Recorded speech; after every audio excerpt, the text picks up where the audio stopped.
Hey guys, I'm going to show you my favorite exercise for low back pain, especially if it's a disc problem.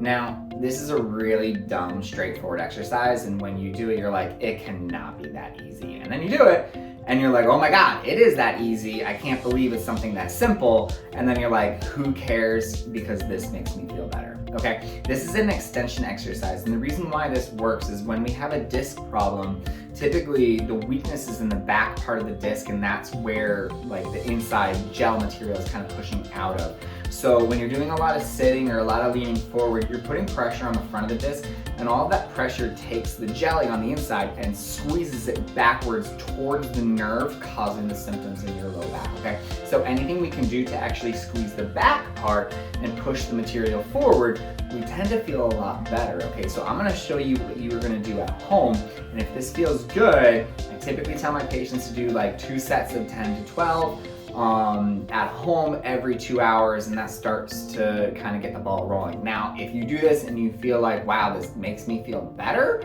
then you do probably need to get evaluated and kind of have someone look at it for you, because you might have a disc going on, okay? So I'm gonna kind of go backwards on this table, and literally I was just doing this exercise just a minute ago for my low back. Because it's a really good exercise even if you don't have a disc problem, and that's because we spend so much time in flexion, leaning forward, that we just need more extension in our lives, okay? So I want you to pretend that you're a little kid laying on the ground in front of the TV, just like watching TV, you know, like reading a book or something like that, and you actually just hang out here, just kind of completely relaxed, hanging out on your elbows. This is a good place to start. If this starts to go like, oh yeah, that feels kind of good, you can just hang out here, especially if you aren't able to go up into full extension. But the second part of this, where you're gonna do 10 to 12 reps, is you put your hands underneath your shoulders, all right?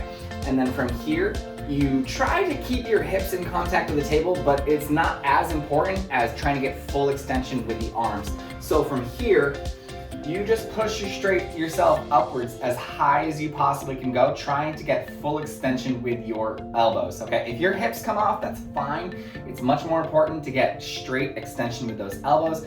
Up for a second, and then back down, and then up for a second, and then back down. All right, it's really that rhythm. It's not fast, it's not slow. You don't hang out there for very long. You don't come up and you hang out there for like 30, 40 seconds. Too long, it's just about for a second, and then back down. Remember, 2 sets of 10 to 12 of that is really all you need. And again, if that starts to feel like, wow, that makes me feel a little bit better, yeah, about every 2 hours is what you're looking for, okay? If you have any questions, send them my way, and always remember to live with passion, not pain.